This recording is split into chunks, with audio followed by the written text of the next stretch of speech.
Para comentar os depoimentos desta semana, a gente conversa agora com a advogada especialista em Direito Constitucional, doutora Marilene Matos. Boa tarde, seja bem-vinda ao Jovem Pan Agora. Boa tarde. Bom, doutor, o depoente de hoje, Ayrton Soligo, disse à CPI que militares não tinham traquejo político para assumir a função. Por isso, ele ocupou o cargo de secretário. Como que a senhora vê essa declaração? Precisa traquejo político para adquirir vacinas? É a primeira pergunta que a gente tem que se fazer, né? Se era uma atribuição do Ministério da Saúde.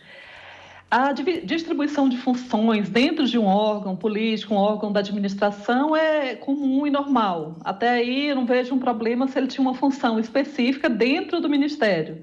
Agora, o que, pelos depoimentos que a gente vê, que parece meio estranho, é que ele não ocupava um cargo e ele ficou desempenhando atribuições antes de ser nomeado para o cargo. Pois é, questionado por Calheiro se ele teria realmente desempenhado o papel de ministro de fato durante a gestão Pazuello, ele afirmou que era apenas um interlocutor. Marilene, o que pode acontecer se for provado que era ele quem tomava as decisões no ministério? Aí a gente tem duas possibilidades, né? Uma possibilidade, ele explicou ali que teve todos uns acontecimentos que retardaram a nomeação dele. Uma coisa ele estava ocupando uma função e era apresentado como o servidor para tal, como o agente público encarregado de desempenhar tal função, ou simplesmente ele ficava e não tinha uma atribuição determinada. Aí a gente pode ter uma mera informalidade. Se a gente tem uma situação em que alguém ligado à iniciativa privada participa de negociação, se passar por agente público, a gente pode chegar até numa situação de crime de usurpação de função pública por parte do Ayrton Soligo. E ontem o coronel Marcelo Blanco comentou sobre a relação com o representante da Davat Medical Supply, Luiz Dominguete. Qual foi a conclusão que se pôde chegar ao fim do depoimento, doutora? Então, é complexa a situação, né? Ele disse que conhecia o Dominguete, que apresentou o PM aposentado para compra de vacinas, mas ao mesmo tempo que não sabia de nada que estava acontecendo e que o interesse dele era vender vacinas para a iniciativa privada. Achei que ficou um depoimento contraditório que deixou no ar muito mais dúvida do que realmente esclarecimento. Essa impressão, eu acho que está sendo compartilhada aqui em Brasília.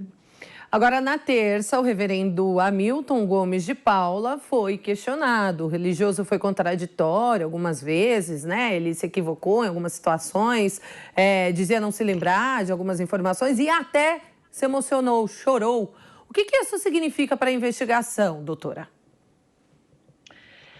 Isso transmite um valor simbólico para a investigação. Às vezes o silêncio ele transmite uma mensagem maior do que as palavras, né? Então, quando alguém vai num depoimento tão importante, num assunto tão sério como esse, diz que não se lembra de várias passagens, ele está transmitindo uma mensagem simbólica sobre isso.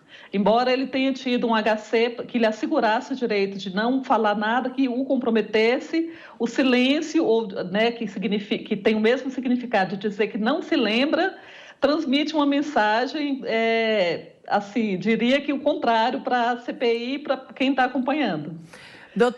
Perdão. Pode continuar, doutora, perdão. Então, o ideal é que os depoentes, se fosse a CPI, falassem, né, e realmente esclarecessem os fatos que estão sendo objeto de investigação. É claro que eles não têm que falar sobre fatos que os possam vir a comprometer, né, mas o fato de se manter em silêncio ou dizer que não se recorda de alguma coisa é simbólico e certamente, de qualquer forma, ajuda a comissão, a CPI, a chegar a algumas conclusões sobre os fatos que estão sendo investigados. Exatamente. Agora, doutora, na sua concepção, nessa segunda fase da CPI da Covid, né, que recomeçou essa semana com o fim do recesso parlamentar, será que eles vão começar a investigar em outro caminho sobre os repasses do governo federal a estados e municípios? Será que eles vão tomar este foco em algum momento ou não? Vão se manter nisso daí da má gerência do executivo sobre a pandemia? Importantíssimo esse aspecto que você está perguntando. É importante que a CPI ela não se perca, né?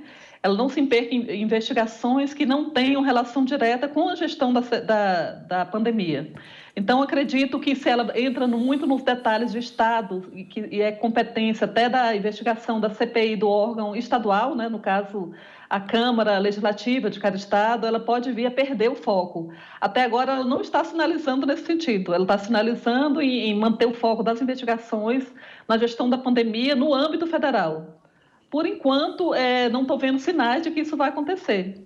Mas, assim, a gente está num ambiente político e a qualquer momento esse ambiente político pode ser modificado. Depende muito do andar, né, das investigações. Agora, doutora, mudando um pouquinho de assunto, mas um assunto que está muito em pauta e é muito polêmico, que é a PEC do voto impresso. Gostaria de perguntar para a senhora, desde que isso voltou à tona, todo esse questionamento, parece que foi instaurado na cabeça da população uma dúvida gigantesca, uma insegurança, um receio em relação ao atual sistema eleitoral brasileiro. Caso essa PEC não avance de fato, como é que fica então a população brasileira com essa questão? Eu acho péssimo gerar essa dúvida, principalmente quando não tem uma razão fática para a dúvida ser gerada. Na minha avaliação, não há motivos, até agora não foi provado, que há insegurança no sistema implantado no Brasil, que é considerado, inclusive, modelo no âmbito internacional. Então, vários países entendem que o sistema brasileiro é um modelo a ser copiado, a ser seguido de eleições. E até então, a gente não teve provas.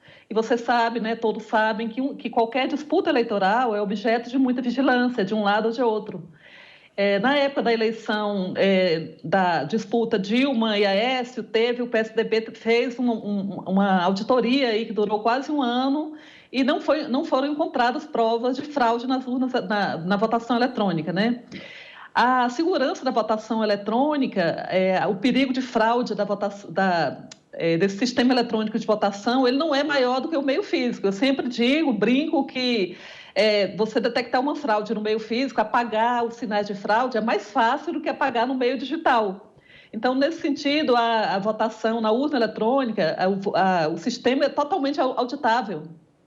Há peritos, há especialistas que conseguem detectar que se houve no sistema da votação, quando da votação, se houve ali adulterações. Então, eu acho muito ruim, muito maléfico, até para a democracia, essa implantação da dúvida na população. Porque no próximo pleito, já imaginou se a população não acredita no resultado o resultado eleitoral do ano que vem? Muito ruim. Exatamente. Eu acho nefasto, péssimo. Advogada Marilene Matos, mais uma vez, obrigada por participar do Jovem Pan Agora. Excelente tarde para a senhora. Igualmente, muito obrigada.